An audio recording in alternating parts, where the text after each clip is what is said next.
Parece que não. Qualquer segundo já passou de agora. Já me fugiu das mãos.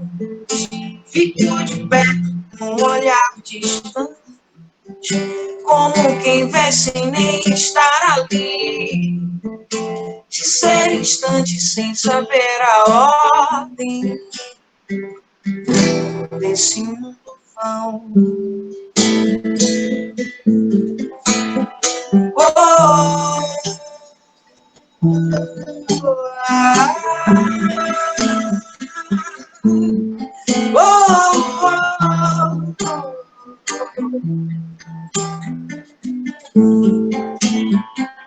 vivo correndo do medo, no desespero de não chegar lá.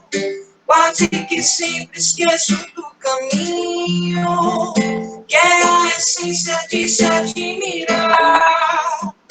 Porque a vida é mesmo só passagem, sem hora certa pra desembarcar. Oh,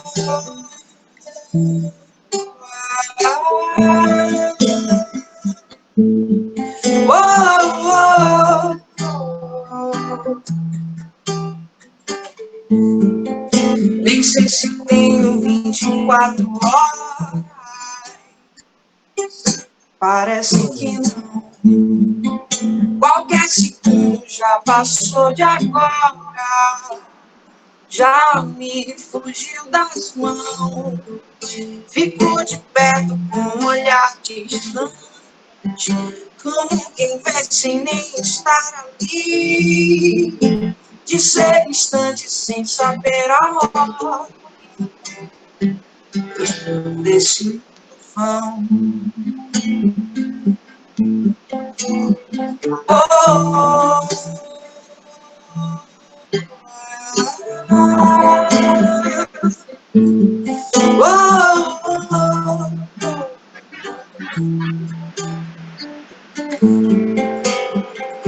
vivo correndo do medo, no desespero de não chegar lá.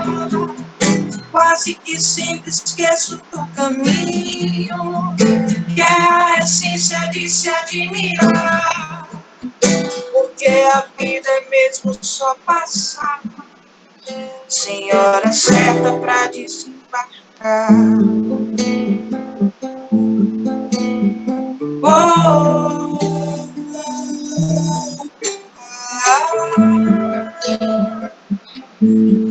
oh, oh,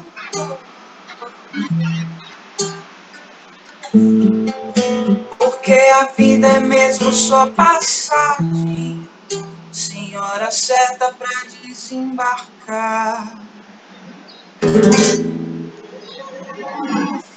Gente, muito obrigada.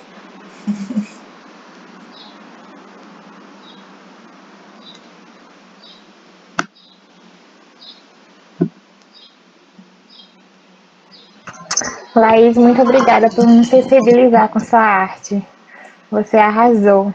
E quem quiser pode seguir a Laís no Instagram. O uso é @oficial Laís Marques. Falei certo? Vou colocar também no chat para vocês. Quem quiser seguir a Laís pode seguir lá no Instagram. Antes de dar continuidade, chamar a primeira convidada, eu gostaria de falar alguns informes. Que a lista de presença, as listas de presença ficarão disponíveis no bate-papo. Quem participar das duas lives terão 4 horas de carga horária. Caso participe de uma, você terá só metade da carga horária. Disponibilizaremos um momento para que vocês façam perguntas para as palestrantes logo depois das suas falas. Para quem não puder participar, que não pôde, na verdade, de participar da live a primeira live, que foi a live de ontem, ela já está disponível lá no canal do Diretório Acadêmico de Enfermagem Ana Nery. Então, você pode estar acompanhando a live de ontem lá no canal. E agora daremos início, né, à nossa live, que tem como tema Violência contra a Mulher Negra, uma questão além do machismo, onde chamaremos a primeira convidada, Marcela Preste. Marcela?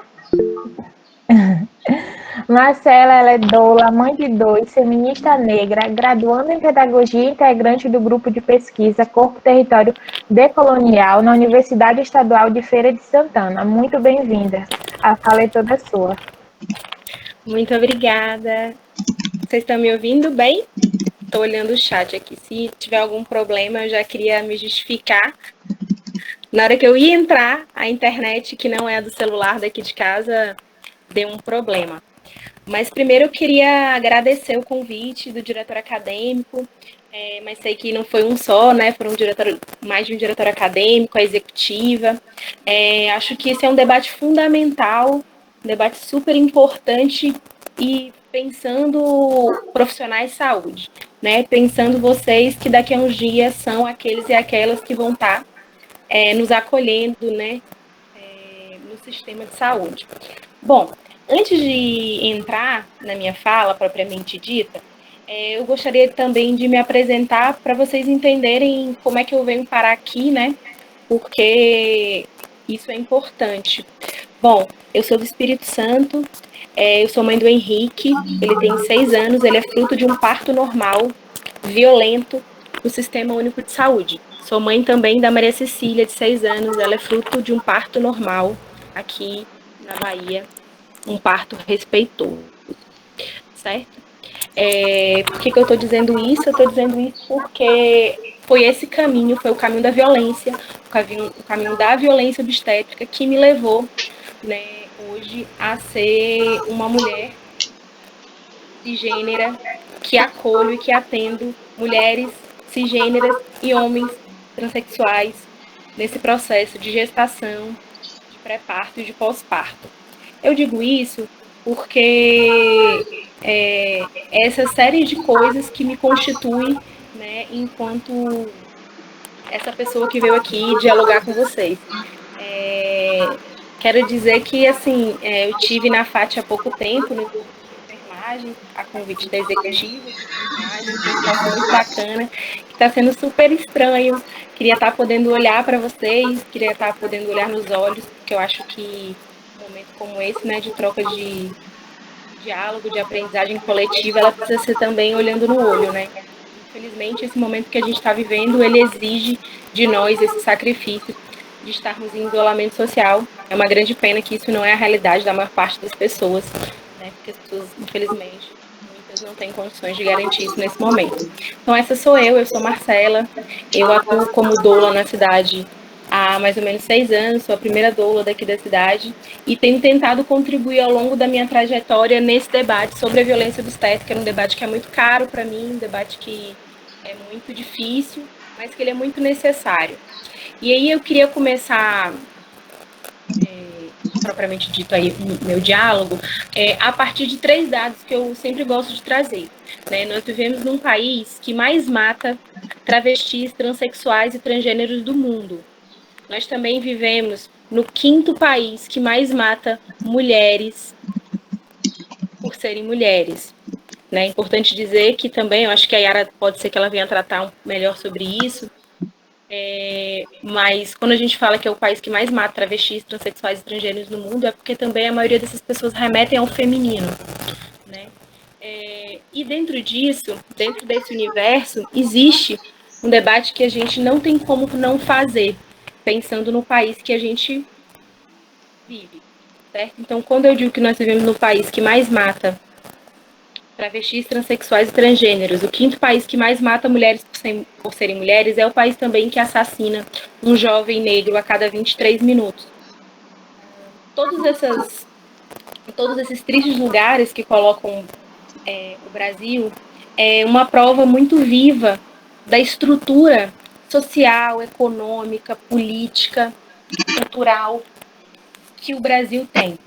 Né? Então, tem uma grande teórica, uma grande intelectual negra, que eu gosto muito, que ela vai dizer assim, o nome dela é Luísa Barros, e ela vai dizer que a gente vive numa sociedade que ela é fundamentalmente, né, que ela é fundada no racismo e no sexismo.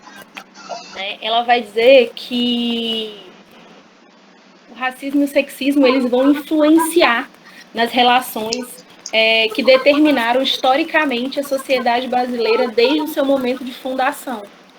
Né? Isso está, vamos dizer assim, no DNA da sociedade, algo estruturante. Né? Está muito em evidência o debate sobre racismo estrutural a partir desse conceito que Silvio de Almeida tem popularizado e tem disseminado no último período. Mas a Luísa Barros, a Sueli Carneiro, que também são intelectuais que vieram um pouquinho antes do Silvio, também vinham dizendo que esse debate do racismo estrutural ele não pode ser dissociado do debate do sexismo, porque a gente vive numa sociedade que ela é fundada especificamente pelo racismo e pelo sexismo. Então, quando a gente pensa sobre essa sociedade que eu disse, né, sobre esses dados de quem nós somos, nós precisamos entender que esses dados eles têm um recorte que diz quem são aquelas mulheres que sofrem essa violência. Né? Qual é o perfil, onde é que elas estão. Né? E quando a gente vai pensar na violência, né, na violência contra as mulheres, a gente precisa dizer que mais de 60% das mulheres que são assassinadas no Brasil hoje, elas são mulheres negras. Então, se a gente tem 13 mulheres, em média, por dia assassinadas no Brasil, 8 delas são mulheres negras. Né? E aí entender que mulheres negras, de acordo com o IBGE, são mulheres pardas e pretas. Né? A partir desse campo aí que a gente dialoga. E aí é importante dizer que a gente tem um avanço nos últimos anos no enfrentamento à violência contra a mulher no Brasil.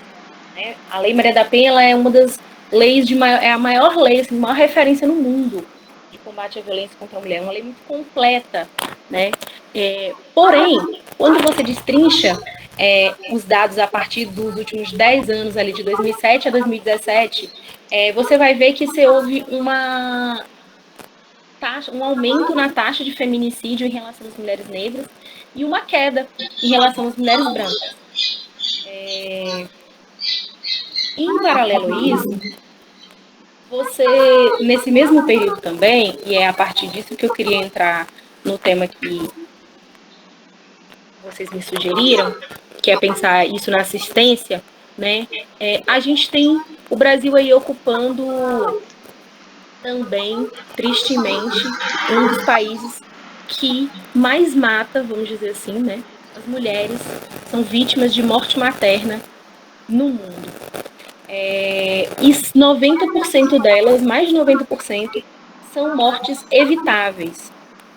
E aí eu fico me perguntando, quem são essas mulheres?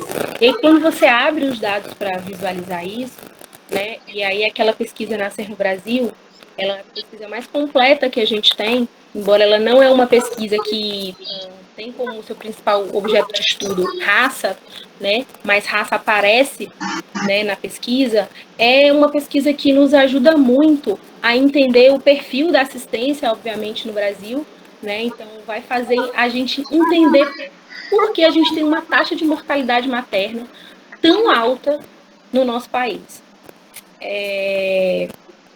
E aí, a partir disso, eu acho que é importante a gente entender que nesse processo não é uma taxa muito similar, é uma taxa que é muito diferente, né? Porque é o dobro das mulheres que morrem vítimas de violência obstétrica no Brasil são mulheres negras, né?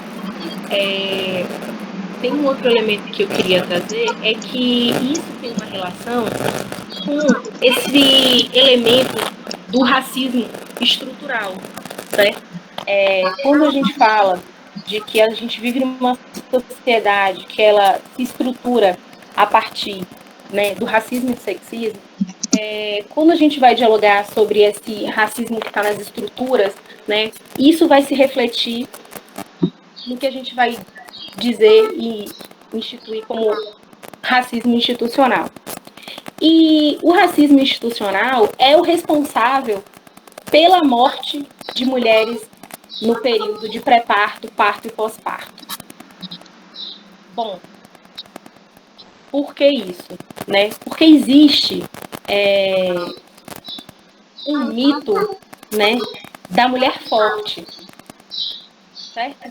Então, já que existe esse mito de que as mulheres negras são mulheres fortes, são mulheres que resistem à dor, por exemplo, certo? Isso vai se refletir na assistência. Tem uma pesquisa da UFRJ que vai mostrar a disparidade do tempo em que nós, quando chegamos nas unidades básicas de saúde, quanto tempo que leva o nosso atendimento e o atendimento em relação às mulheres brancas. Tem lugares que a disparidade chega a uma diferença de mais de 25 minutos.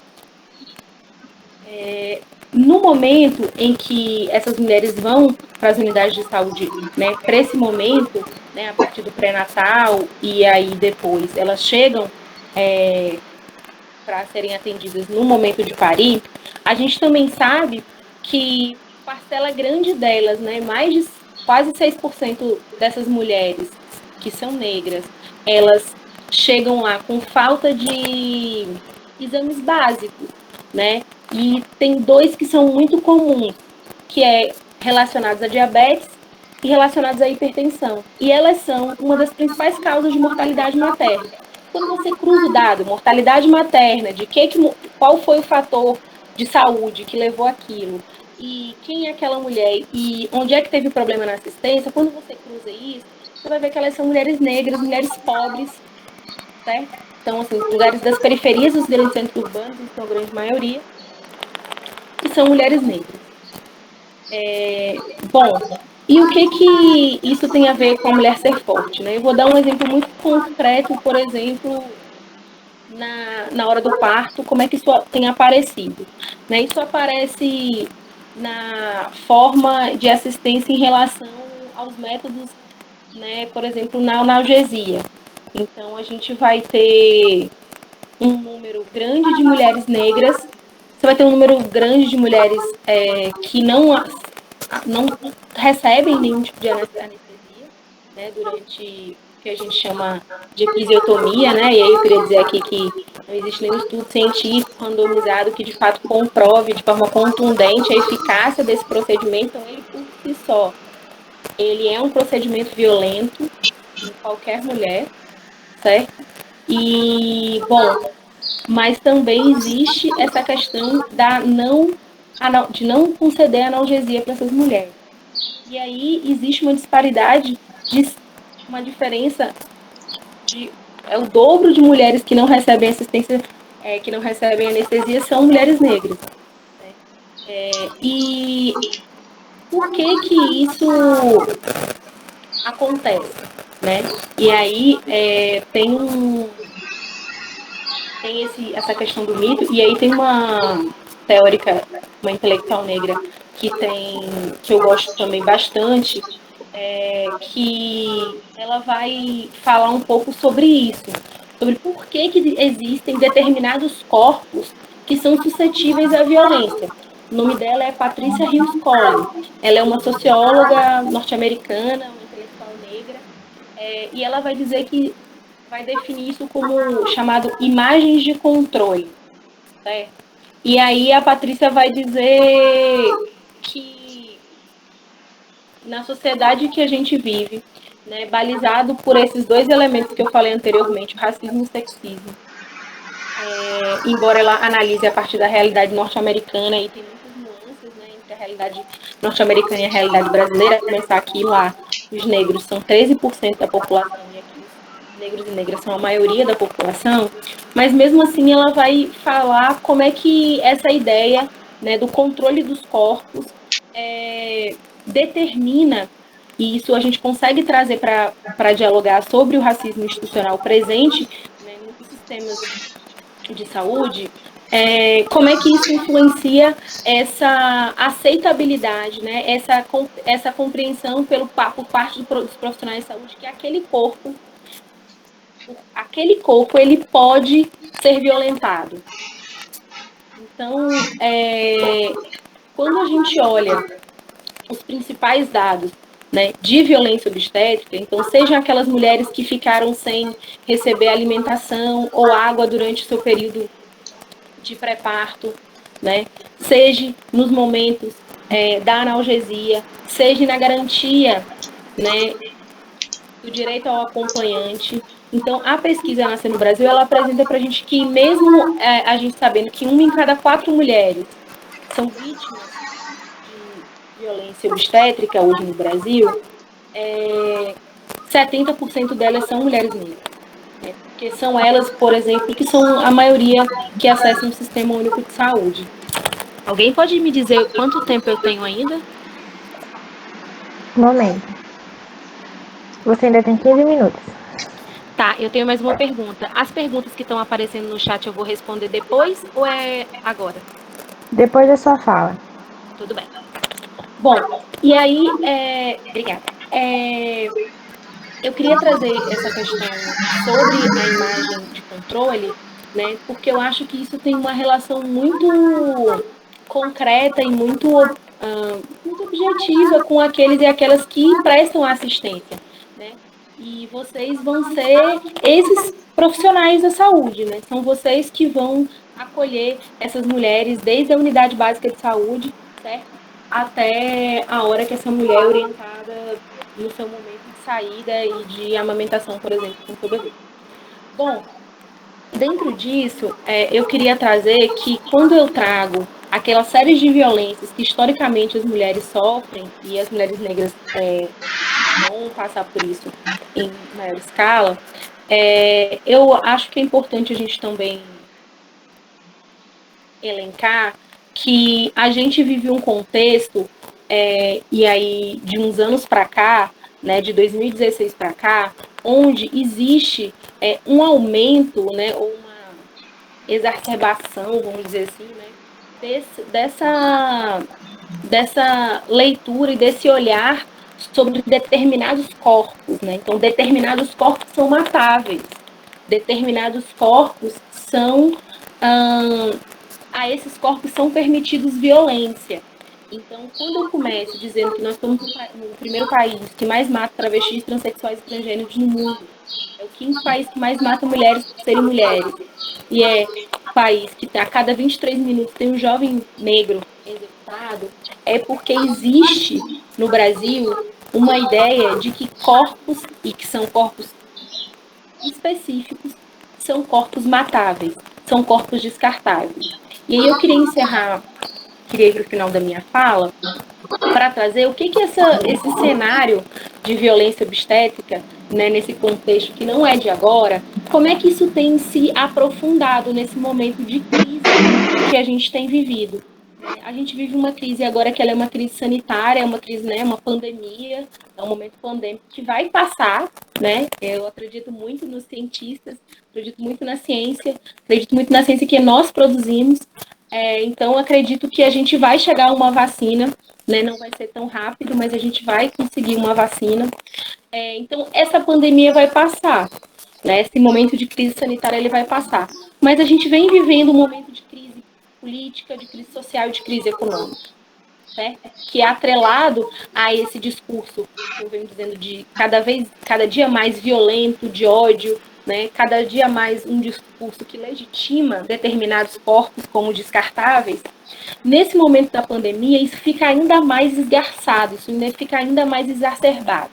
Eu não sei se vocês acompanharam, mas recentemente, deve ter 2 semanas mais ou menos, um conjunto de profissionais da saúde do Brasil fizeram uma pesquisa a respeito dessa relação, do número de óbitos maternos e a pandemia. E aí, quando essas profissionais, né, fazem esse estudo, elas levantam alguns dados que me preocupam muito. Um que ficou bem conhecido aí nas redes sociais na última semana, a partir daquela médica da Paraíba, Melania Amorim, que entre os 10 óbitos que a gente teve agora na pandemia, 8 eram de mulheres gestantes ou puérperas brasileiras. Só que quando você desmembra o estudo, quando você vai ler ele, o que mais me assusta, obviamente que perder vidas é muito assustador, mas o que me assusta mais ainda é que diversas dessas mulheres, em torno de 40%, 38 uns quebrados, eu estava até procurando aqui para ver se achava, mas 38 uns quebrados, dessas mulheres, elas não tiveram acesso à ventilação e não tiveram acesso à UTI. Então, essas mulheres morreram sem o direito a um acompanhamento digno, a um acompanhamento, né, a uma assistência que pudesse tentar essa série de medidas. Né? Todas são vítimas aí de síndrome respiratória aguda grave, certo? Então, elas deveriam, ou deveria ter sido tentado, algum método de ventilação mecânica e, obviamente, elas precisavam ter tido acesso a leitos de UTI específicos. E 40% delas não tiveram. Então, a gente vê que o que a gente via antes do momento da pandemia, né, que nós ainda éramos um dos países com as maiores taxas de mortalidade materna, a gente também vê que no momento da pandemia, certo? As mulheres continuam morrendo por mortes evitáveis. Obviamente, eu não estou dizendo que era evitável o desdobramento, né, do agravamento da Covid. Mas eu estou dizendo que se não tentaram a ventilação mecânica, se essa mulher não teve acesso a um leito de UTI, se ela não teve todos os recursos possíveis, né, que a gente tem de assistência para tentar salvar a vida dessa mulher, tem um problema aí. Né? Então, a pandemia, ela serviu também para esgarçar as profundas desigualdades sociais e raciais que a gente tem no Brasil. Essa pesquisa, ela não faz um levantamento de raça, certo? A Melanie até coloca isso, tanto ela como a Maíra Takemoto, elas colocam que elas não tiveram condições de fazer isso, que é um estudo que, inclusive, muita dificuldade no acesso aos dados, né? A gente tem visto a grande dificuldade, né, nesse momento da pandemia que a gente tem tido no acesso aos dados. Então, quando eu quis trazer, eu posso compartilhar o link do estudo, mas olha só, o link, estão pedindo aqui no chat, o link, esse estudo ele ainda está em inglês, e eu não leio inglês, tá? Mas assim, eu fui no Google Tradutor, assim, né? Mas tem algumas reportagens muito boas e elas ficaram de disponibilizar até o final de julho ele em português, porque elas parece que escreveram eles em inglês. Mas eu posso compartilhar os links, inclusive, e elas fizeram lives bem longas discutindo esse estudo. Então, quando eu trago essa questão, de nada. Eu trago isso para a gente também compreender que quando eu digo que o racismo e o sexismo eles estruturam a sociedade brasileira, é que assim, não adianta ter só boa vontade, por exemplo, por parte de vocês, que são profissionais de saúde, que daqui a uns dias são vocês que vão estar na linha de frente do Sistema Único de Saúde. Não basta só isso, não basta ter só a vontade individual, né? Você tem a vontade coletiva, mas mais do que isso, é preciso ter políticas públicas, e aí o Estado é fundamental nesse processo, né? E eu acho que a pandemia mostrou essa história de que Estado mínimo não funciona, né? De que o papel do Estado na garantia de direitos é fundamental e o direito à saúde é constitucionalmente, né, garantido, né? E aí, duas questões que são, eu acho que são as coisas mais brilhantes que a gente tem no Sistema Único de Saúde, que é o SUS, é a garantia, né, da saúde a todos com equidade, né? E a pandemia mostrou que a gente não tem equidade no Brasil. E o que é equidade, né? Então, assim, nós temos equidade? Então, assim, eu acho que a pandemia, ela nos ajuda, né, a entender que a gente precisa do esforço, do comprometimento individual dos profissionais de saúde, certo? No acolhimento a nós, mas é preciso que haja um comprometimento por parte do Estado, né? E aí, Estado pensando município, governo e a União, de enfrentamento às diversas desigualdades, as profundas desigualdades que a gente vive, e que, obviamente, está refletido, como eu tentei trazer alguns elementos, né, na assistência do sistema de saúde. Bom, para ir para o final, não queria falar só de coisas tão pesadas, né? Posso ter um minuto? Pode, você ainda tem 8 minutos. Ah, então tá. Achei que você apareceu, achei que eu estava já ultrapassando. Então, vamos lá. Bom, é para dizer o seguinte, embora o cenário seja tão trágico, eu sou uma mulher que aprendi, e eu vou ficar até emocionada, porque eu aprendi com outras mulheres que vieram antes de mim, que é preciso ter esperança. E espaços como esse, de debate, de diálogo, são fundamentais. Sabe? Eu não quero que nenhuma outra mulher escute o que eu escutei no hospital, que eu tinha que aguentar daquele jeito, porque mulheres como eu aguentavam qualquer tranco. Então,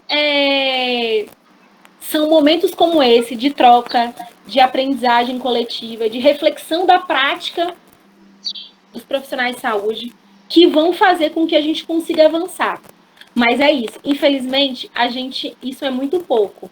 Então, a gente precisa se organizar coletivamente, conjuntamente, para pautar as políticas públicas, né? Para pautar o Estado, né? Para pautar aqueles que estão lá, certo? E que precisam, sim, reconhecer que somos nós, que somos a maior parte da população, que devemos pautar quais são as políticas de fato necessárias para atender às nossas demandas, para atender aos nossos corpos, que historicamente são corpos ditos por essa sociedade, que são corpos passíveis de violência, que são corpos matáveis, que são corpos descartáveis. Oi. Então, eu quero dizer assim, oi. Oi. Oi.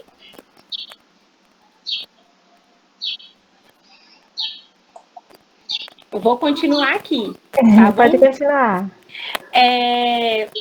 Então, eu quero dizer que fico muito feliz que num momento de pandemia como esse, vocês, enquanto entidades, né, estudantis, estão se dispondo a construir momentos de diálogo como esse. Então, queria agradecer muito, queria dizer que fico muito feliz. Eu acho que, assim, uma das poucas profissões da área da saúde, na assistência, que chamam outras figuras, né, que dialogam, eu, no meu caso, não sou profissional da saúde, mas estou no cenário do parto, né, para a gente dialogar, assim.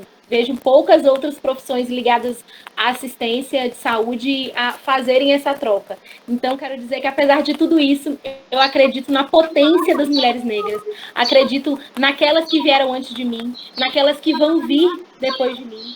E, para encerrar, queria dizer que nós, homens e mulheres negras, mas também homens e mulheres brancas que se dispõem a ser aliados na luta antirracista, certo? Nós somos, em sua grande maioria, somos aqueles e aquelas que vivemos do nosso próprio trabalho, né? Então, somos nós que juntos, que somos a maioria, que vamos sim determinar para onde a gente vai, e eu acredito muito no potencial da luta coletiva, e eu queria agradecer muito. E vou ficar aqui, que eu quero muito ouvir a Yara. Gente, vocês não sabem como eu estou assim, me achando de estar no mesmo espaço que ela. Muito obrigada, viu? Muito obrigada, Marcela. Muito assim, obrigada pelas suas colocações. Você, pessoalmente falando, mulheres como você me inspiram. Nos seus relatos, eu lembrei muito, né, antes de ter algumas perguntas, tá? Um questionamento para você que eu vou ler. Mas antes de ler as perguntas, eu lembrei no semestre que eu sou estudante de enfermagem. Eu passei agora para o 8º semestre e no meu 7º semestre eu vivi uma situação onde eu presenciei a violência obstétrica com a mulher negra. Então ela tinha tido uma de ai, gente, tudo. Agora fugiu a falar a palavra, mas tipo assim, o neném saiu e aí rasgou lá. Alguém coloca aqui no chat para mim lembrar a palavra, pelo amor de Deus. Laceração. Obrigada, laceração. Pronto.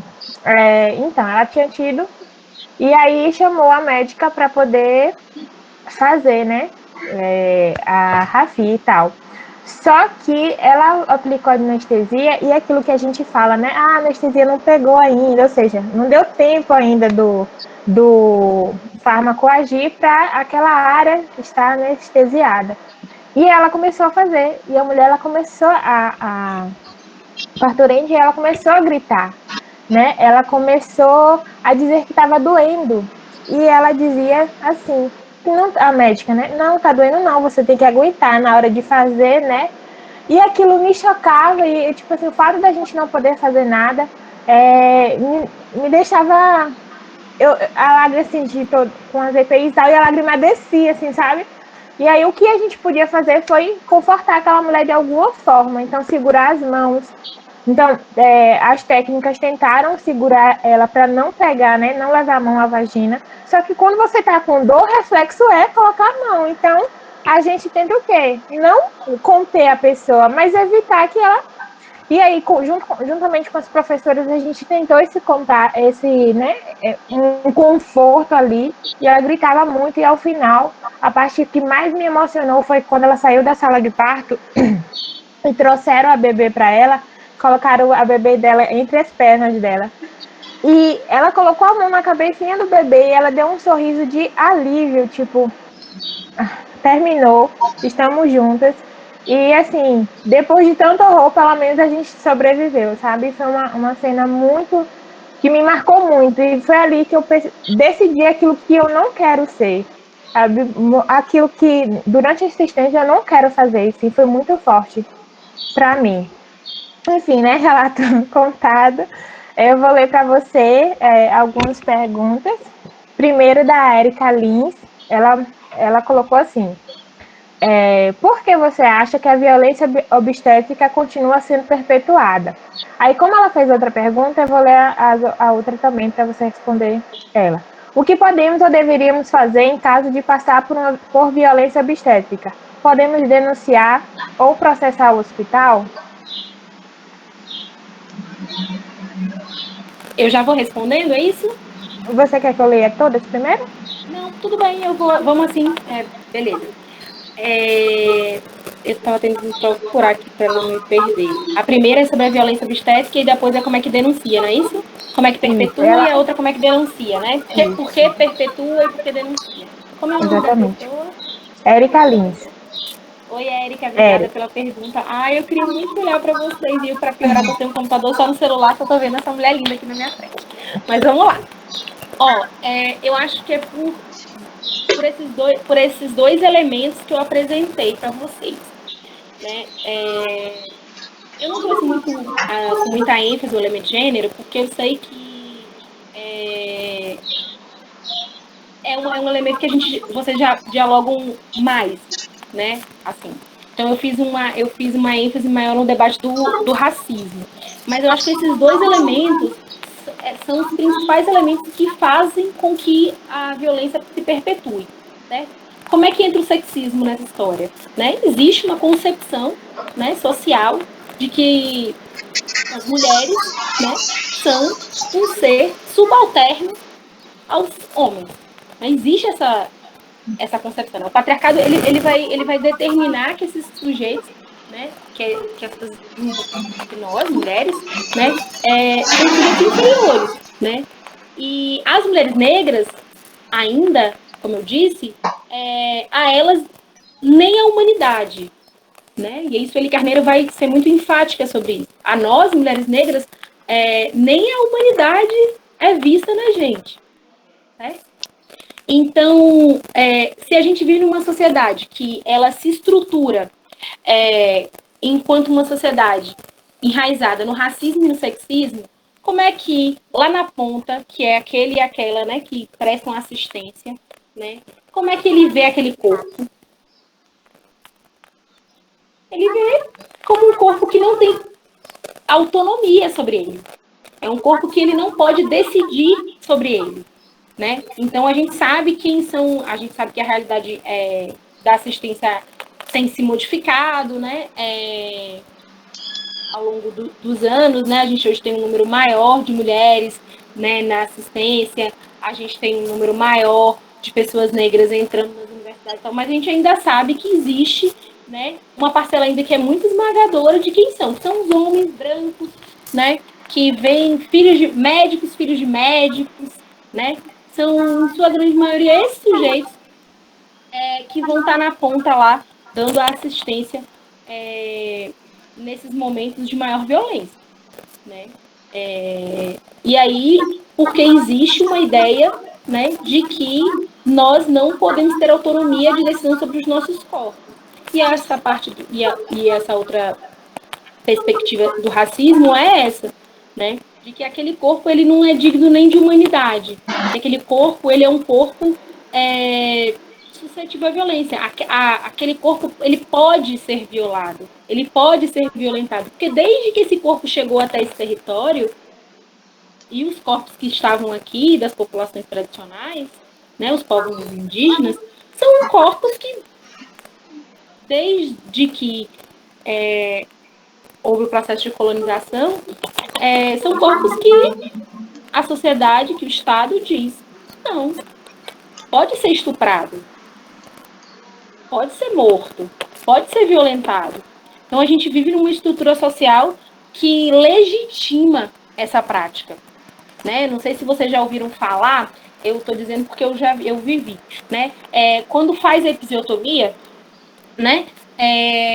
O último ponto, elas costumam apertar. E ele historicamente ficou conhecido como ponto do marido. Eu vou desligar minha câmera aqui rapidinho, que eu vou botar meu celular no carregador, mas eu vou continuar falando. Então, o ponto do marido, eu acho que ele é muito emblemático nesse momento, porque assim, o ponto do marido, não sei aí para quem para quem não ouviu falar, mas ele é esse último ponto que o profissional, né, a médica dá uma apertadinha, certo? Que ela com o argumento de que é para o marido, na hora que retomar a vida sexual, ele vai sentir mais prazer, porque vai ficar apertadinho. Mas, na verdade, o que acontece é que isso provoca uma grande dor nas mulheres, na retomada da sua vida sexual. Além disso, muitas delas, que foi o meu caso, por exemplo, a gente precisa retornar para a unidade de saúde, certo? Para poder novamente abrir e fazer uma nova sutura. Então, sobre a perpetuação da violência obstétrica é isso. Sobre a denúncia, existe sim, né? Há um grande problema no Brasil que a violência obstétrica ela não é tipificada. Tipo assim, o que é tipificada? Até pouco tempo atrás, a gente tinha, até 2018, a gente tinha, já era crime, certo? Matar mulheres por serem mulheres, mas não existia o crime de feminicídio, que é você tipificar na lei, que é você dizer na lei qual é aquele crime e tal. Violência obstétrica é uma violência contra a mulher, é uma violência de gênero, né? Então isso já existe no Brasil, mas não existe o crime de violência obstétrica, como a gente tem no Uruguai, como a gente tem na Argentina. E como a gente não tem isso na lei, se tendo as leis já é tão difícil, imagine sem uma lei específica que diga quais são os tipos de prática, qual é a forma, né, qual é o formato e tal. E aí, assim, o mecanismo legal que você tem é você pode registrar uma denúncia no próprio hospital, além de ir até a Defensoria Pública. A Defensoria Pública da Bahia, inclusive, eu até posso disponibilizar, tem uma cartilha super interessante sobre violência obstétrica e sobre forma de denúncia. Eu posso também disponibilizar. Estou anotando aqui já quais são as minhas pendências. Dessa pode passar para a próxima pergunta. Pronto. Obrigada.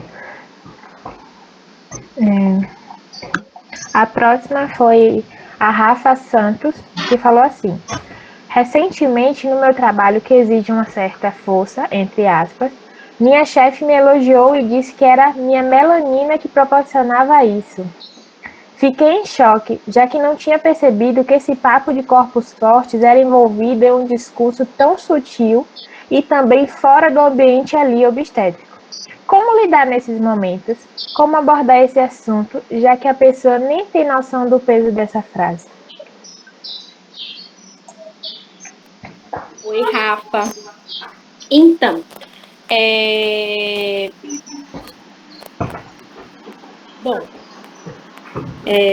como é que eu vou abordar? Tô pensando aqui, mas olha só, eu sempre sou daquelas que acho e acredito que a gente vive num momento no mundo, né, e tal, que é fundamental que a gente não coloque nenhuma violência para debaixo do tapete. Porque senão, e as violências, elas precisam ser dadas nomes, sabe? Porque senão fica assim, ah, não, mas foi só uma brincadeirinha. Mas foi só uma força de expressão, certo? E o racismo brasileiro,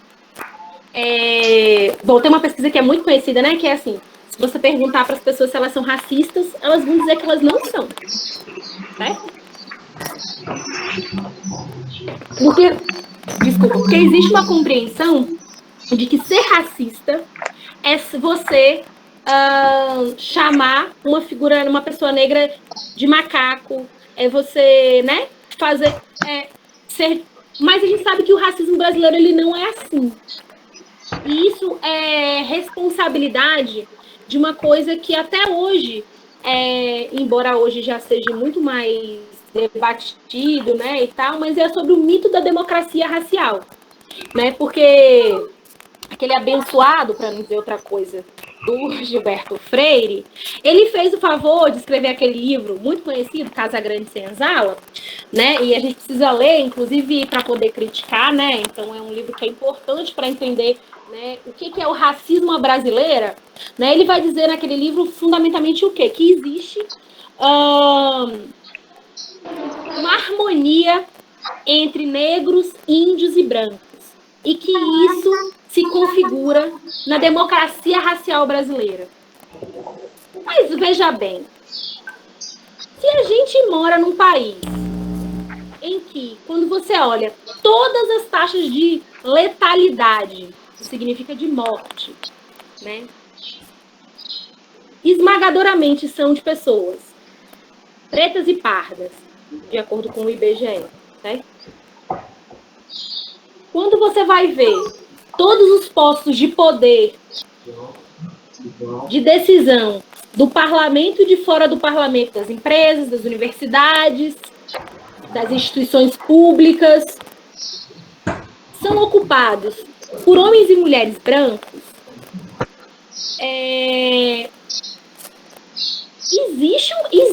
não tem como você não dizer que não existe uma desigualdade. Então, ao longo da história da sociedade brasileira, o mito da democracia racial, ele colocou o sujeito negro e o sujeito indígena como sujeitos passivos, sujeitos tolerantes, né? Então, quando a gente sofre uma violência como essa, né? Quando alguém fala uma frase como essa, tão sutil, né? Tão assim, tão brincadeirinha, isso ainda é resquício, certo? Dessa concepção, dessa ideia de democracia racial, né? De mito da democracia racial. E aí eu sou muito fã de que a gente precisa dar nome às coisas, é dizer assim, olha, fulano, é isso, certo? Que você está dizendo, certo? É uma expressão racista. Isso determina, isso me coloca como um corpo, certo? Que, por ser um corpo negro, certo? Sou mais suscetível à dor. E por que é isso? Porque lá atrás, no período escravocrata, certo? Foram esses corpos que foram, historicamente, forçados a um trabalho escravo. Então, assim, Rafa, eu sei que às vezes é bem complexo, né? Principalmente quando existe uma relação de hierarquia. Né? Não sei qual foi esse seu local de trabalho, mas racismo é crime, certo? Precisa ser denunciado. A gente também sabe dos diversos assédios, então, que existem, né, nos locais de trabalho, assédio moral, principalmente. Mas, assim, então a gente, às vezes, gostaria muito de dizer determinadas coisas, mas as condições objetivas de sobrevivência não nos permitem. Né? Eu entendo perfeitamente. Quem sou eu para dizer quando, nem em que momento você vai dizer isso para sua chefe? Mas o que eu lhe aconselho seria: se fortaleça. Se fortaleça com aqueles e com aquelas que são referências para você, que constroem com você, que querem refletir com você. E, obviamente, se fortaleça individualmente, né? Enquanto sujeito, porque nós também somos sujeitos da nossa própria história. Obrigada, Marcela. A Micaela Diniz, ela falou assim: sua fala é muito poderosa, ao mesmo tempo dói. Dói muito saber que tudo isso acontece e continua acontecendo. Gratidão aos que vieram antes de nós e desejo força aos que virão depois de nós. Há um grande caminho de luta pela frente. Muito obrigada, Marcela, pela sua colaboração Obrigada a conosco. vocês. E eu posso ficar aqui, que eu queria muito ouvir a Yara. Pode, fica à Ai, vontade. então eu vou ficar aqui quietinha, gente. Muito obrigada. Fiquem em casa, se puderem. Se não puderem, saiam de máscara. E quem é de feira, não acreditem nesse prefeito louco que abre esse comércio aí.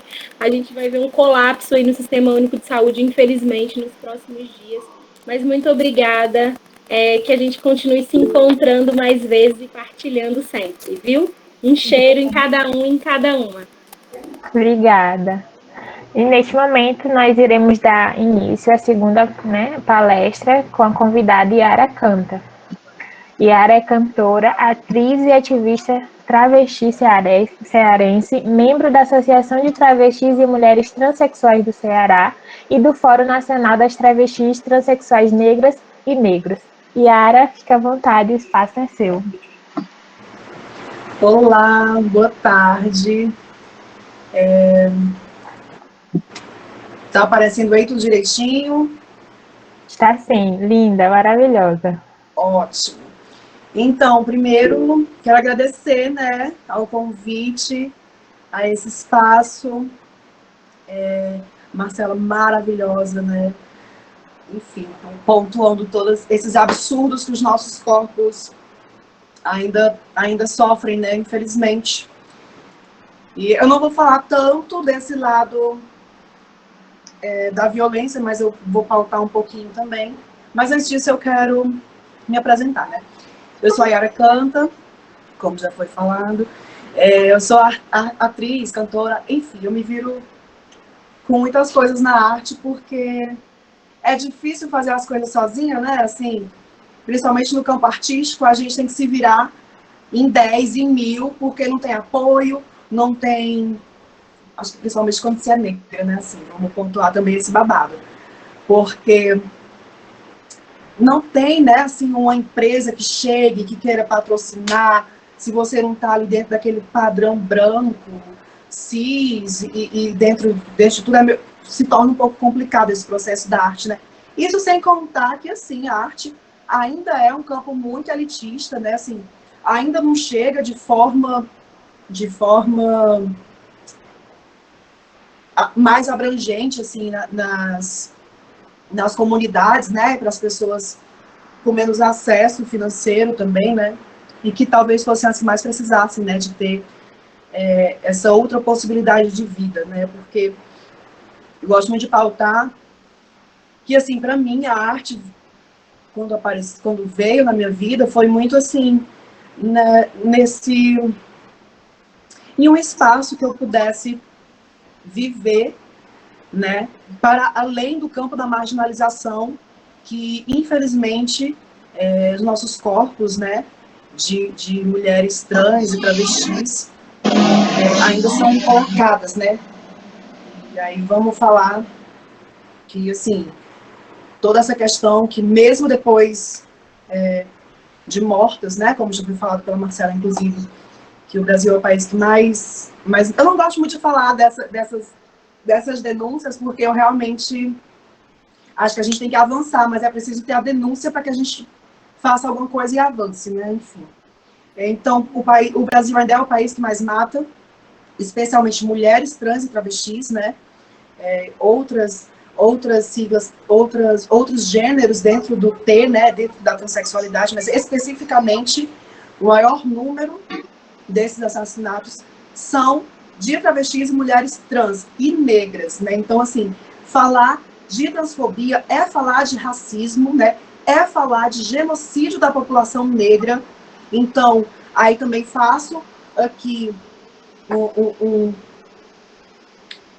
um pontinho, assim, que o movimento negro, cis, precisa entender que falar de transfobia é falar de racismo, é falar do genocídio da população negra. Então, é preciso que a transfobia seja uma pauta sempre nas discussões do movimento negro que sejam gerados por pessoas cis, né? Preciso ter essa conscientização também. Tá. Boa tarde. Vou começar contando um pouquinho de como é essa trajetória. Ai, meu Deus, me exalto. Aí eu começo a puxar uma coisa e outra. Mas vamos lá. Como foi assim, essa minha trajetória enquanto artista e travesti. Que comecei a minha carreira, né, assim, aos 19 anos, né? Eu esperei completar 18 anos para sair, tá? Não fiz identidade falsa para ir para boate, para ir para os cantos, entendeu? Esperei ficar de maior de idade, bem certinha. E aí comecei a conhecer pessoas que estavam, né, produzindo festas e produzindo eventos, e fui fazendo amizades e fui me enturmando, e também comecei a produzir eventos, né, nessa idade de 19 anos.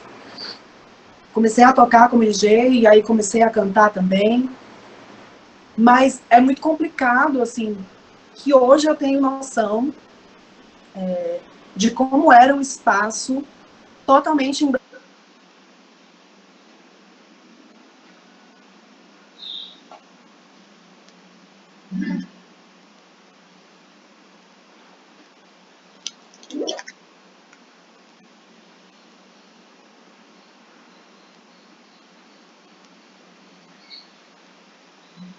só depois de muito tempo, na verdade, que eu vim entender esse meu incômodo, né, de onde vinha esse meu incômodo.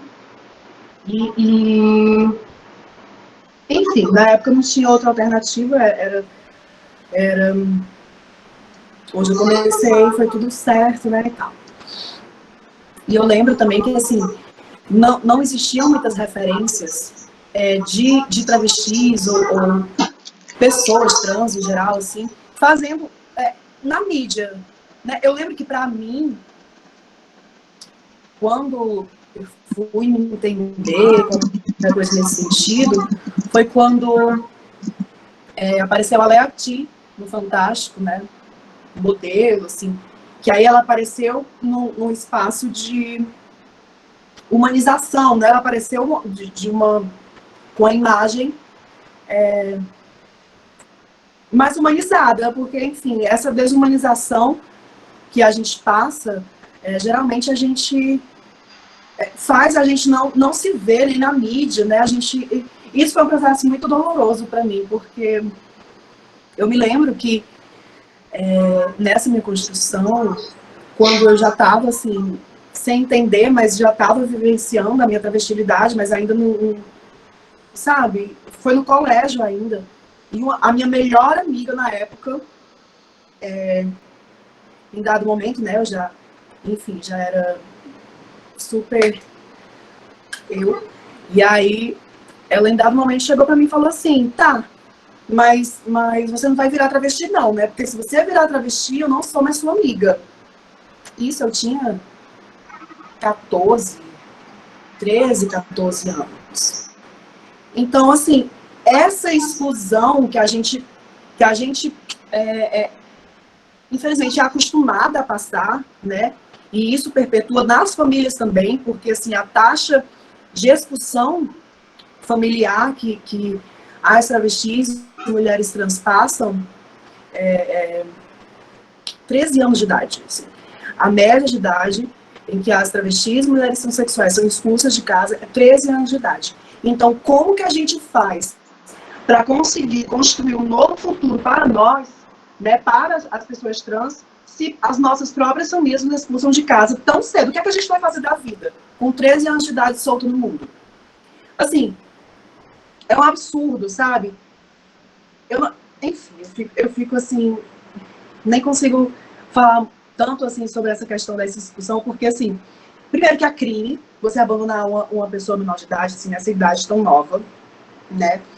E gente, não consigo. Vamos continuar aqui. Eu beber um pau d'água.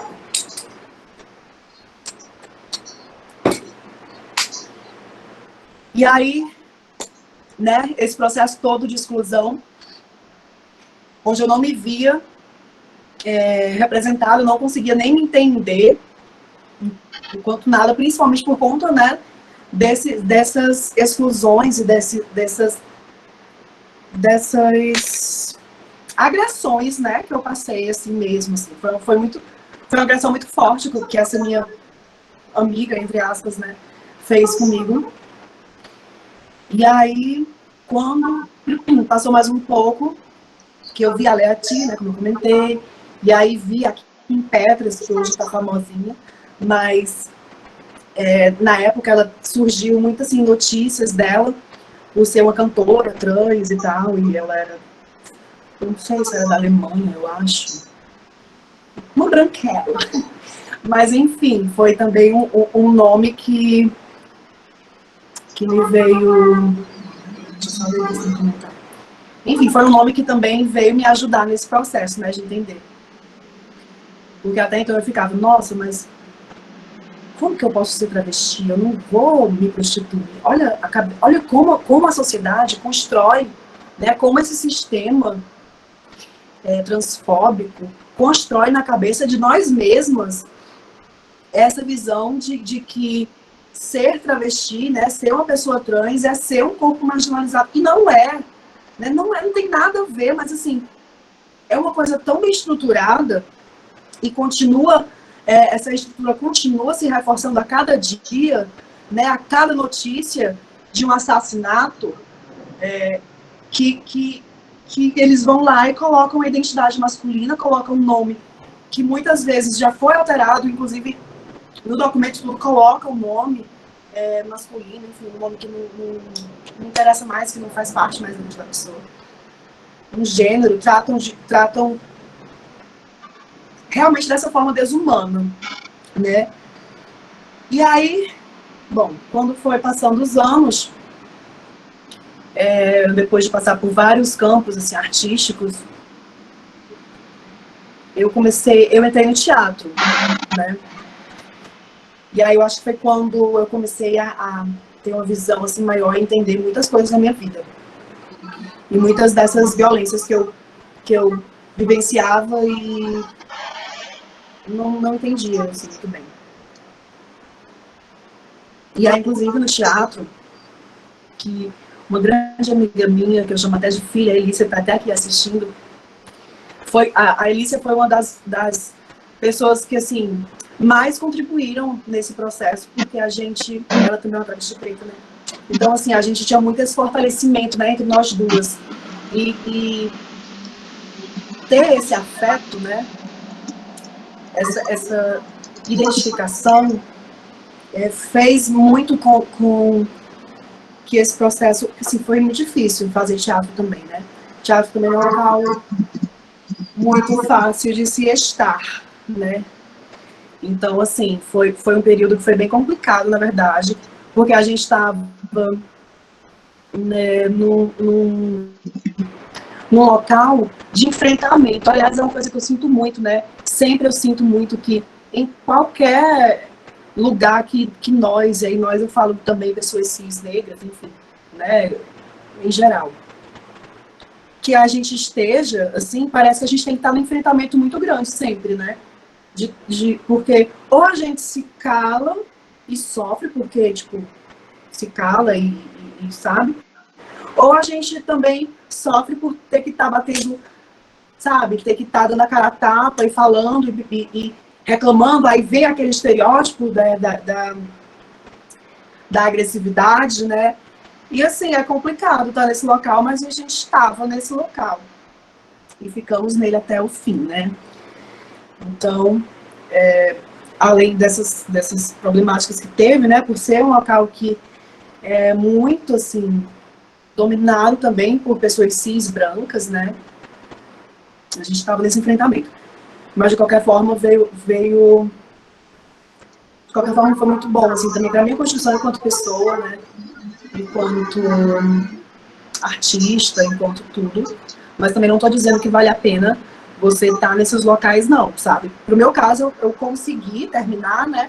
Foi bem sacrificante, mas consegui. Mas, assim, tal hora também a gente não consegue se manter nesses locais. E aí eu também me lembro da universidade, né?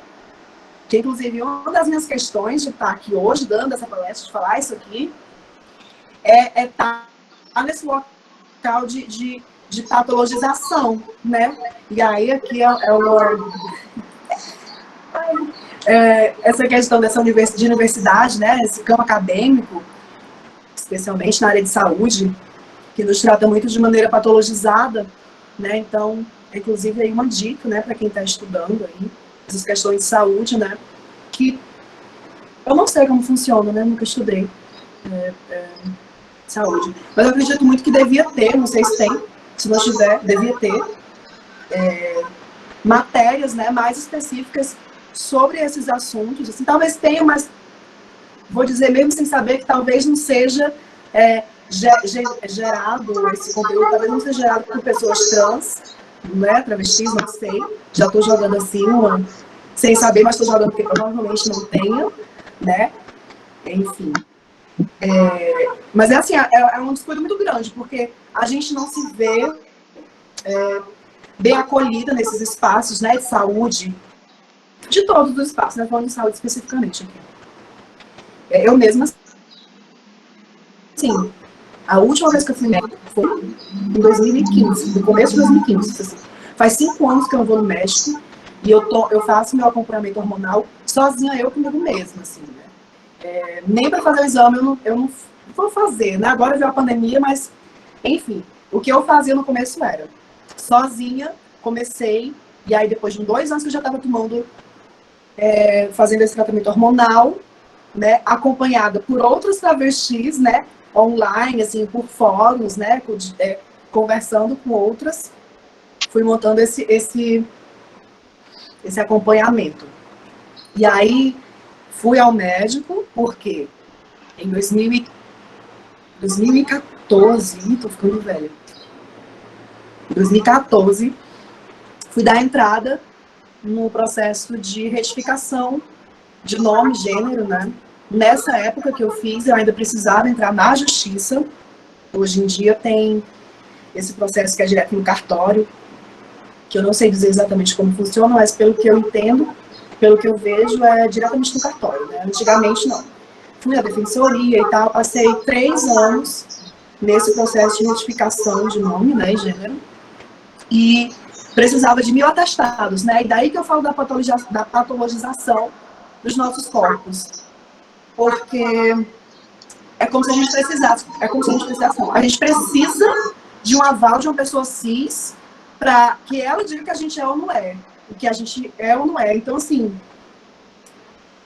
não tem sentido, né? Não tem sentido mesmo. E aí, precisei ir no médico, fiz lá um coisinha, peguei um atestado e não voltei mais. Porque também, apesar dele, ele trabalhava no ambulatório que tinha aqui.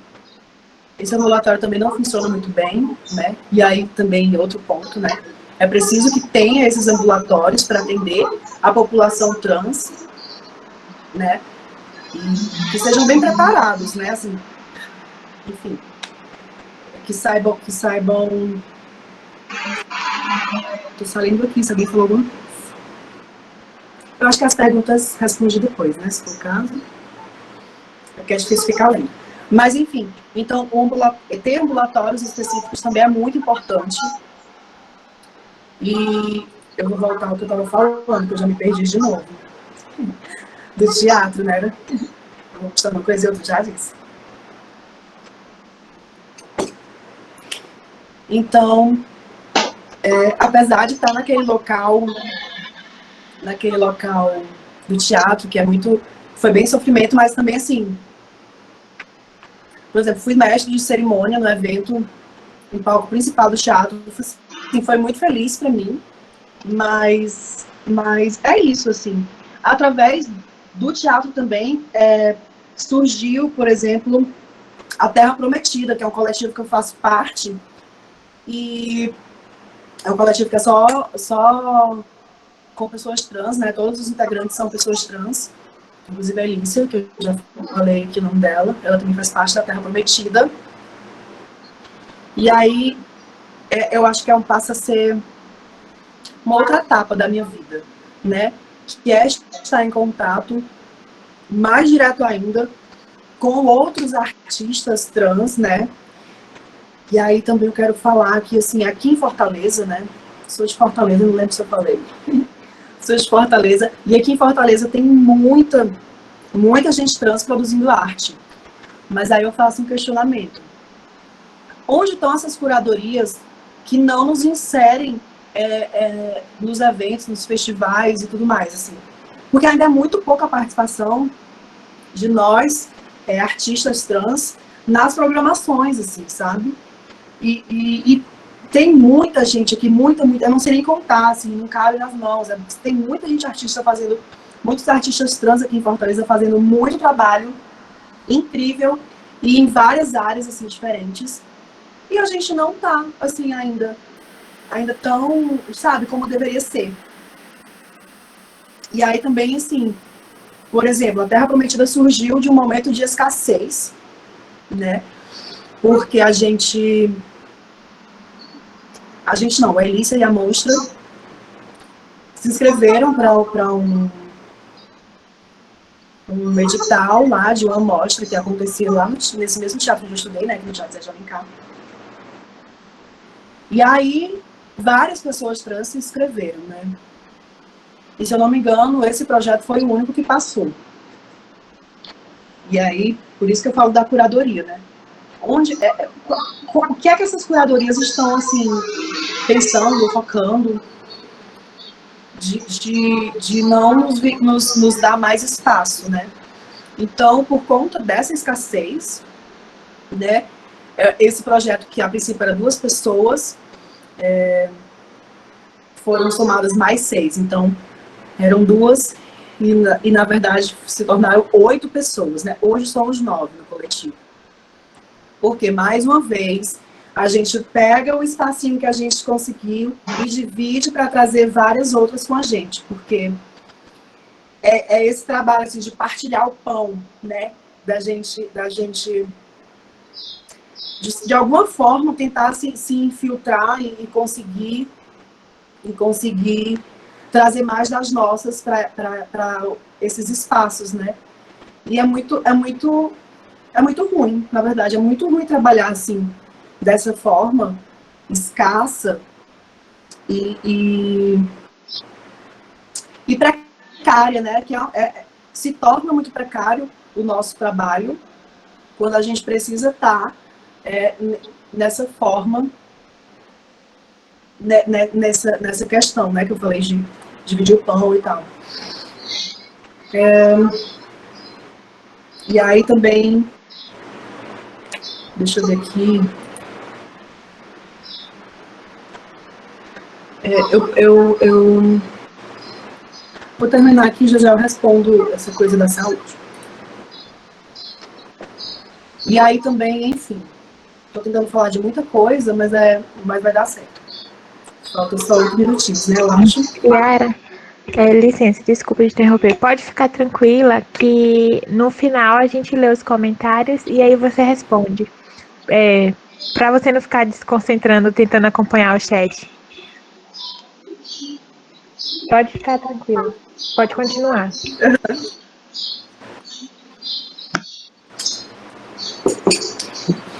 E aí eu fico pensando, né? Essa precarização toda que a gente passa, inclusive nesse momento de pandemia, né? Que assim, uma pessoa próxima a mim, tipo, artista também, né? Foi expulsa de casa agora, em plena pandemia, por ser trans, né? Assim, por ser uma travesti, né? E aí, tipo, é muito delicado, né? Como que a gente consegue produzir arte, produzir coisas, se a própria socialização dentro de casa nos é negada, né? Assim, tá num local é muito delicado esse local, assim. E aí, enfim, esse momento de pandemia também, queria citar, assim, que eu participei de um festival que para mim foi muito importante, que foi o Festival Travestilizando, da ANTRA, Associação Nacional Associação Nacional de Travestis e Transsexuais. Inclusive a ANTRA que faz muitos desses números, né, dessa contabilidade, esse mapeamento dos assassinatos, mas também dessa exclusão familiar. Eles têm vários dados também a respeito do acesso à educação, né, que é muito pouco. Se eu não me engano, na universidade, a taxa de pessoas trans que estão na universidade é 0,02%, assim, é uma coisa quase nada. Porque a gente mal termina o ensino fundamental, né? É o ensino fundamental. Às vezes chega no médio, mas geralmente no fundamental já não dá, porque se a gente é expulsa de casa com 13 anos, como que a gente consegue, né, continuar estudando, assim, completar esses estudos, né? Não dá, tem que se virar muito cedo por si só, né? E a gente sabe que vem a questão da prostituição também, né? Não como opção, mas de uma forma imposta. O que é muito sério, né? Muito sério. E aí isso também é uma questão de saúde, né? Assim. Enfim. E aí, voltando aos festivais, para mim foi muito gratificante participar desse festival, porque foi um festival feito 100% por pessoas trans, né? Travestis e pessoas trans. E está ao lado, assim, de grandes nomes que eu vou citar para, se vocês quiserem pesquisar também, para conhecer um pouco da história do movimento travesti e transexual, né? Porque também a história do movimento negro, tendo em vista que as grandes percussoras desse movimento, que também é um movimento LGBT, né? Assim, LGBTI, que infelizmente são muito apagadas, porque a gente sabe que homens cis, gays, sempre tem muita visibilidade, né, e apagam quem na frente, inclusive, né? Então, Giovanna Baby, né, Giovanna Cardoso, participou também do festival. Keila Simpson, a Giovanna Cardoso é a presidenta do Fonatrans, que também faz parte, né, que é o Fórum Nacional de Travestis e Transsexuais Negros e Negras. A Keila Simpson, que é a presidenta da ANTRA, né, e aí tantas outras que também são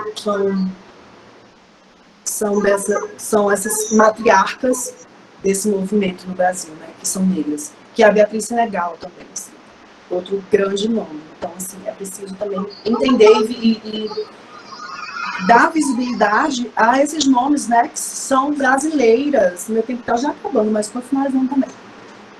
Dar visibilidade para esses nomes, porque a gente idolatra muito a Marsha P. Johnson, né, por ser uma... também deve ser exaltada, mas não só ela, né, americana e tal. Maravilhosa, fez muita coisa incrível. A Márcia Silvia, né? Marsha Silvia. Mas aqui no Brasil temos, né, grandes nomes que lutam há muitas décadas já, né? A Indianara Siqueira também maravilhosa. Bom, e aí para ir finalizando, quero dizer que uma iniciativa que agora eu estou participando de um curso de audiovisual, que é uma turma só com pessoas trans, que eu acho que essa é uma atitude que as pessoas cis, sobretudo quando são pessoas cis brancas que têm acesso, né, a renda e tudo mais, é um papel que deve acontecer, esse. Formação. Né? Nós precisamos de formação. Que acontece muito de, por exemplo, sei lá, abrir uma vaga para a gente em alguma coisa e exigem 1001 qualificações que a gente não tem, porque, como eu já falei, a gente é expulso de casa com 13 anos de idade, a gente não consegue terminar o estudo. Como que a gente vai conseguir um trabalho que tenha um salário mais alto se não tem formação para a gente, né? Então, assim, esse curso que eu estou fazendo é um exemplo que eu estou dando, né? De como usar desse privilégio cis branco, né, para fazer algo efetivo, né. E aí, bom, para finalizar, sigam @atrac_, que é a Associação de Travestis e Mulheres Transsexuais do Ceará, que nesse momento eu estou dando uma ajudinha. Fonatrans, que é o Fórum Nacional de Travestis e Transsexuais, Negros e Negras. Terra Prometida, CE, que é o coletivo que eu falei que eu faço parte, né? E o meu perfil é Yara Canta, Yara com Y, Yara Canta. E aí, acho que vai ter algumas perguntas, né? Não sei. Pode fazer esse babado aí. Obrigada, Yara, pelas suas colocações, por ter dividido conosco, né, a sua experiência, a sua vivência. Eu não letrei, não foi? Eu vou ler, né, algumas perguntas e alguns comentários. E antes de ler os comentários, eu gostaria de dizer, foi dito aqui, né, por você também, e alguns comentários sobre a formação em saúde, né, que infelizmente nas universidades a gente tem para não ser muito cruel, eu vou dizer um raso acesso a isso, né, a isso não, a como prestar a assistência, né, à saúde integral, de forma integralizada, porque eu não sei, para quem está no curso da saúde, eu gostaria de dizer que um dos princípios do SUS é a integralidade, ou seja, a gente presta assistência integral. Então, quando você vai para a literatura fazer uma pesquisa, e lá tem algumas pesquisas que apontam quais são as maiores dificuldades que os profissionais de saúde encontram atendimento de pessoas trans, de homens e mulheres trans. A maior dificuldade, eles apontam a falta de conhecimento e a falta de como adaptar a sua assistência. Só que eu levanto o questionamento.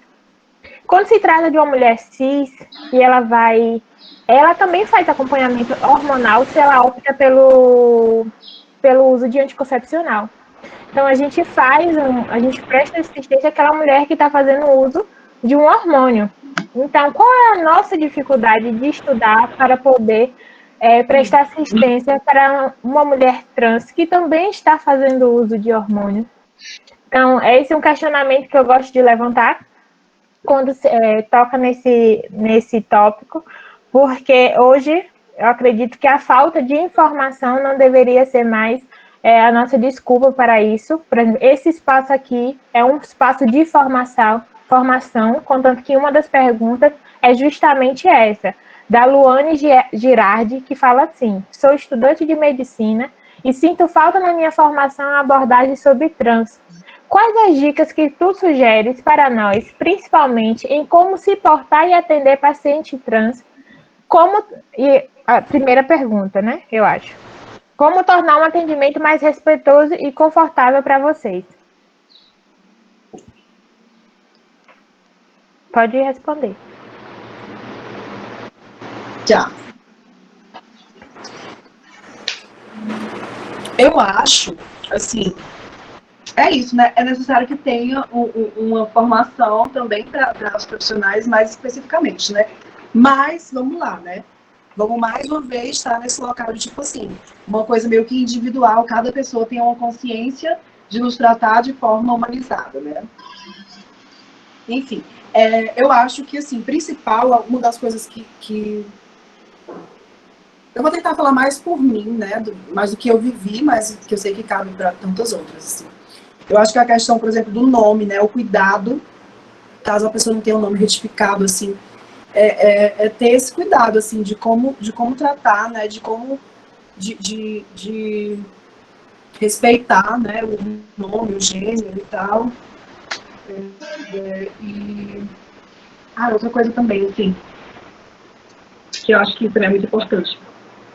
A gente não é obrigada a se harmonizar. A gente não é obrigada a passar por cirurgias. A gente, sabe, assim, eu acho que isso acho que essa é uma resposta boa, acho que é isso. Acho que é um dos pontos principais, assim, que é o que tem a ver com o que eu falo dessa patologização, né? De muitas vezes ter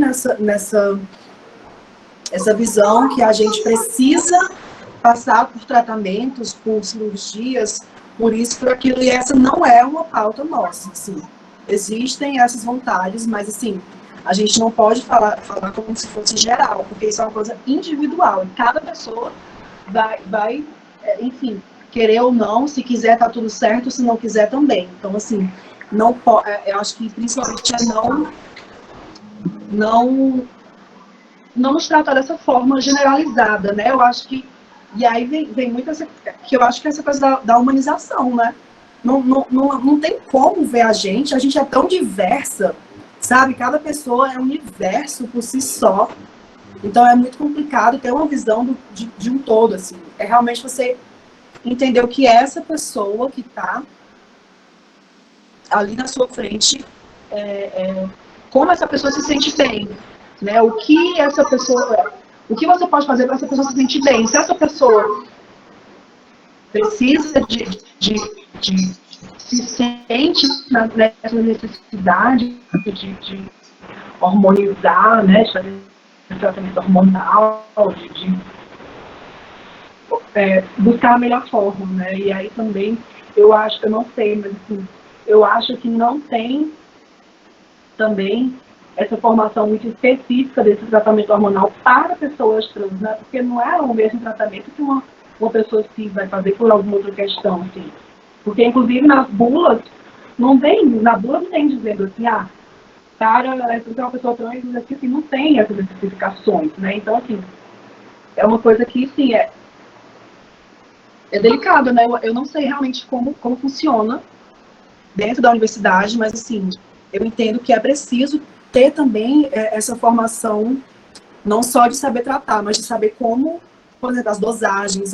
Porque, assim, eu, pelo menos, quando eu falei esse médico que eu fui, assim, foi muito experimental. Foi muito experimental. Eu estava tomando um hormônio que eu já tomava, e ele, então continua tomando. Sabe, foi uma coisa muito assim, aleatória, que eu fiquei sentindo como se ele não tivesse um conhecimento mais aprofundado, ou enfim, meio que só deixou do jeito que estava, acrescentou qualquer coisa e tal. Porque eu acho que realmente falta na formação dos profissionais de saúde também, né? Acho que até nos livros, não sei, acho que em tudo, né? Acho que em tudo não sei como é essa coisa. Sim.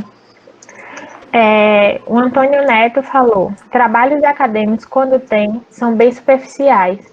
Acho que em humanas tem mais discussões. Na área de humanas tem mais discussões sobre isso. Lisandra de Carvalho falou: realmente é raro ter espaços dentro da universidade para dialogar sobre o tema. Micaele Diniz disse: a questão de sempre ter que ser validado por outras pessoas que não estão em lugar de fala. E Erika Lins perguntou: Yara, como você acha que deveria ser o acolhimento das pessoas trans no sistema de saúde? O que acha que poderia melhorar para alcançar esse público? E o que você acha que distancia a pessoa trans do sistema de saúde? Eu não entendi a primeira parte da pergunta. Vou repetir. Como você acha que deveria ser o acolhimento das pessoas trans no sistema de saúde? Segunda pergunta: o que acha que poderia melhorar para alcançar esse público? E terceira pergunta: e o que você acha que distancia a pessoa trans do sistema de saúde? Eu acho que é muito o que eu respondi agora mesmo, assim, essa pergunta. Eu estava aqui me lembrando que o SUS... é porque, assim, eu não sei falar pelo Brasil inteiro, né? Eu sei que... mas eu acredito que seja a nível federal, até onde eu saiba, o SUS emite carteirinha com a carteira do SUS com o nome social, para quem não tiver o nome retificado. Né? Então, isso já é uma maneira, assim, de ter, né, esse acolhimento, diminuir um pouco essa repulsa, falando por mim, né? Essa repulsa que eu sinto por esses locais. Mesmo. E aí eu acho que o resto da pergunta eu que falei, assim, Sim. que essa questão do respeito ao nome, gênero e tudo mais. Micaela disse que ela já usou vários relatórios da ANTRA em um trabalho de oncologia que ela escreveu, onde aborda a prevenção do câncer de próstata em mulheres trans e travestis. Então, ela utilizou, né, do artifício dos relatórios da ANTRA. Sabrina Farias Gomes de Lima. Deixa eu só comentar assim da Antra. Que Pode, pode falar. só para comentar assim da Antra, que é um papel assim que a Antra faz, que ela faz um trabalho que o governo não faz. Assim, não existem esses dados oficiais. Assim, o governo não se preocupa, por exemplo, a LGBTfobia foi agora é crime, né? Assim, tá tipificado enquanto crime, acho que até enquanto racismo, né? E não tem dados do próprio governo quanto a isso. Muito embora todas as organizações, associações fazem esse levantamento, né? A ANTRA já fez um levantamento, desse ano ela está fazendo, ela sempre faz o ano inteiro, mas esse ano ela está fazendo boletins por bimestres. E até o meio do ano já tem um aumento de em torno de 39% nos assassinatos em relação ao ano passado. Então, assim, não tem dado oficial, sabe? É muito difícil. E aí, inclusive, vem essas questões de saúde também, assim, era para ter um levantamento do próprio Estado, mas eu fico pensando, o desinteresse, né, de fazer esses levantamentos, de, por exemplo, dos assassinatos, das agressões e tudo mais, por parte do Estado, né, por parte do governo, também vem do desinteresse de solucionarem esses casos, porque, assim, se eles oficialmente não tem nenhum caso ali de um assassinato que foi por transfobia ou não tem nada disso, eles não têm o que fazer. Eles não precisam criar políticas públicas para resolver isso porque não existe, né, números oficiais deles. Então, só mesmo comentando. Assim. E aí, não sei se mandaram o link da Antra aí, mas assim, é um ótimo perfil para vocês seguirem, porque assim, eles falam de tudo, assim, inclusive questões médicas também. Assim. Perfeito. Perfeito, é muito importante isso que você colocou. Sabrina Farias perguntou: tem alguma dica de uma pessoa trans que aborde sobre a saúde de pessoas trans? Eu conheço uma que se chama Sabrina. Deixa eu ver se eu pego aqui o. Sabrina Luz, ela fala muito sobre HIV e câncer. Eu achei que Sabrina Luz, underline pessoa. Vou mandar aqui o link.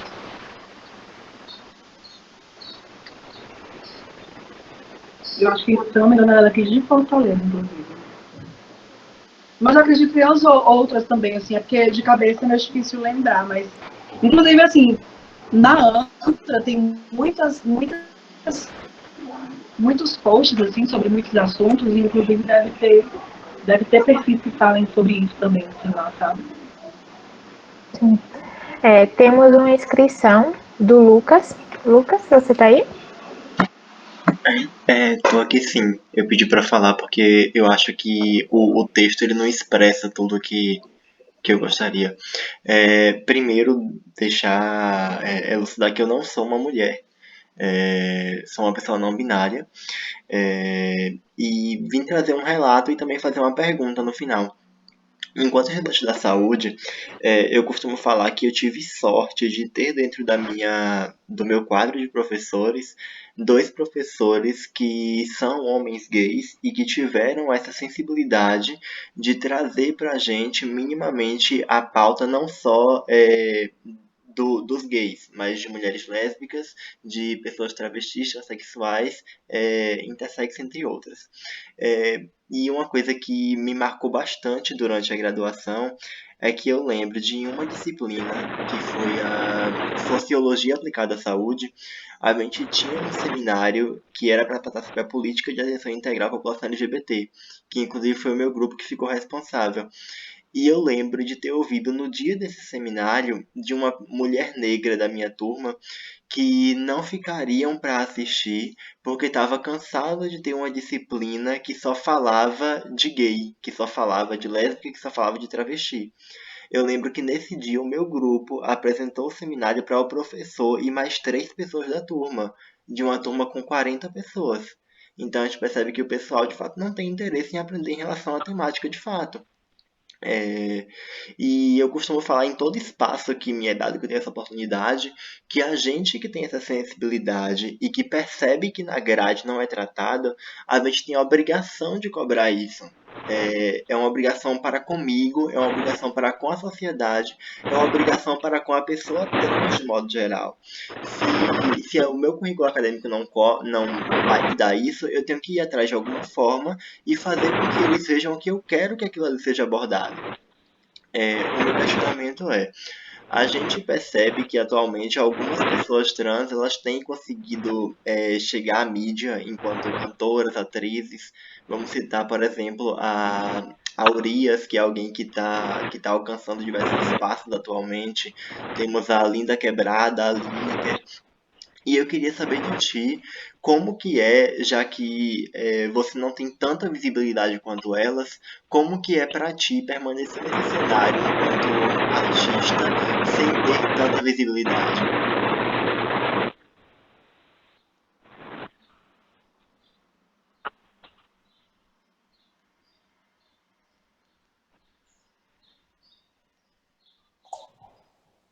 Pode responder, Yara.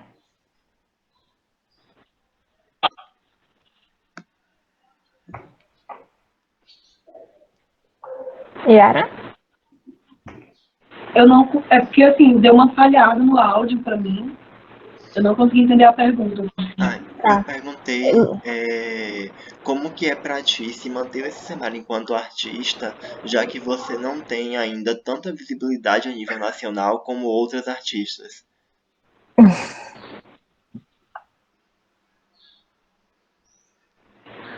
Ai, como é pra mim. É porque cortou bem no meio. Que droga. Como é pra mim manter Tananã e outros artistas. Lucas, pode repetir? Eu não. Posso. Eu perguntei como que é pra ti se manter enquanto artista, já que você ainda não tem tanta visibilidade a nível nacional, assim como outras pessoas que alcançaram a mídia.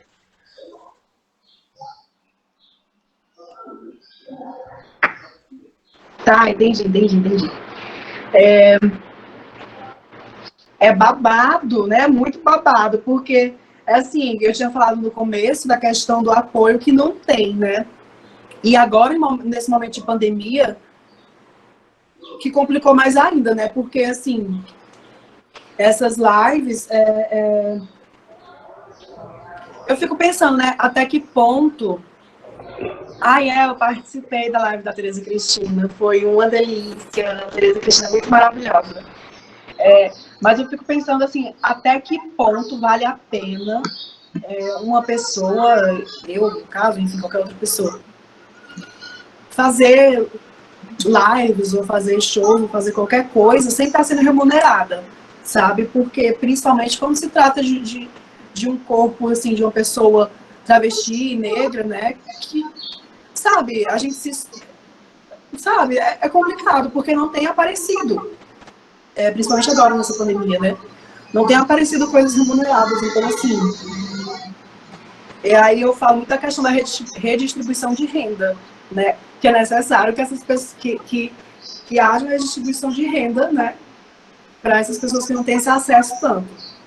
Então, assim, no meu caso, pelo menos, assim, eu tenho o apoio dos meus pais, moro com eles, né? Então, para mim, estou vivendo, né? Mas, assim, questão de ter algum retorno de arte, de coisas nesse momento, não estou me mantendo, né?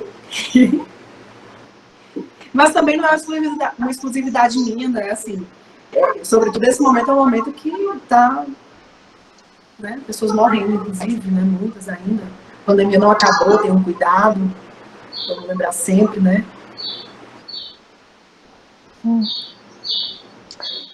O João Lucas, ele comentou: como homem trans, sei bem qual é a dor e o desserviço dessa patologização.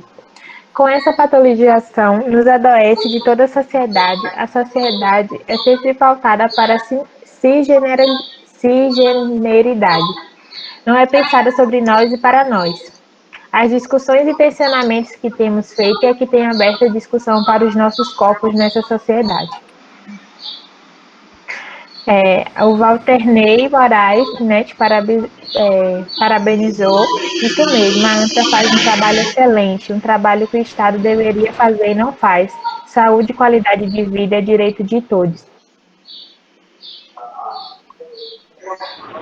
E temos um comentário também da Dejan Dias, que fala: infelizmente, Lucas, toda a construção curricular, principalmente se tratando desse, em relação ao superior, é tendenciosa e, ao mesmo tempo, engajada numa perspectiva política acadêmica de interesse de alguns e para alguns, e não para toda uma coletividade.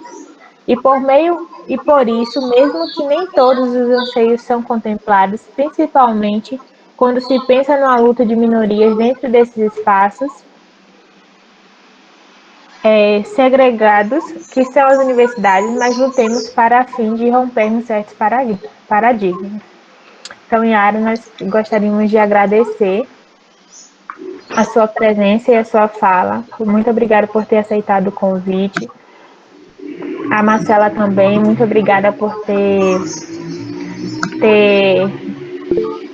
feito, né, colaborações tão pontuais e tão acertadas.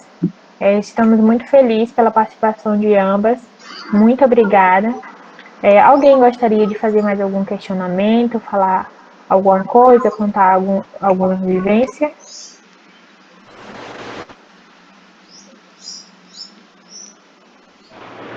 Não? Então aí vocês podem acompanhando, né, a Marcela e a Yara, podem acompanhando os elogios pelo chat. E antes da gente encerrar, gostaria de passar algumas informações. Vamos liberar o link da lista de presença, então não esqueçam de assinar a lista. E as lives, tanto a live de ontem como a live de hoje, ficará disponível no canal do Diretório Acadêmico de Enfermagem Ana Nery. Também vamos colocar o link do canal aqui para todos poderem acessar. E sigam os nossos Instagrams, né? O Instagram do CAENF e da ENAM, que são os centros acadêmicos, né? Os coletivos, as entidades estudantis que organizaram esse espaço.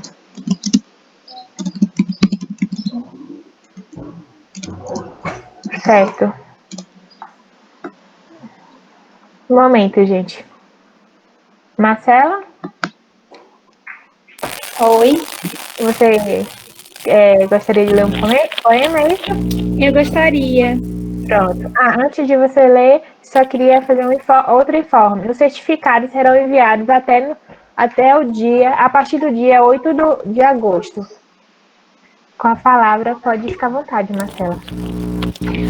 Bom, queria compartilhar com vocês um poema da Conceição do Evaristo, de um livro dela que chama Poemas da Recordação e Outros Movimentos. Chama Vozes Mulheres. A voz de minha bisavó ecoou criança nos porões do navio. Ecoou lamentos de uma infância perdida. A voz de minha avó ecoou obediência aos brancos, donos de tudo. A voz de minha mãe ecoou baixinho, revolta, no fundo das cozinhas alheias, debaixo das trouxas, roupagens sujas dos brancos pelo caminho empoeirado rumo à favela. A minha voz ainda ecoa versos perplexos, com rimas de sangue e fome. A voz da minha filha recorre todas as nossas vozes, recolhe em si as vozes mudas, caladas, engasgadas nas gargantas. A voz da minha filha recolhe em si a fala e o ato, o ontem, o hoje, o agora. Na voz de minha filha se fará ouvir a ressonância, o eco da vida e liberdade. Conceição Evaristo. Muito obrigada. E é isso, gente. Muito obrigada por terem participado do nosso espaço.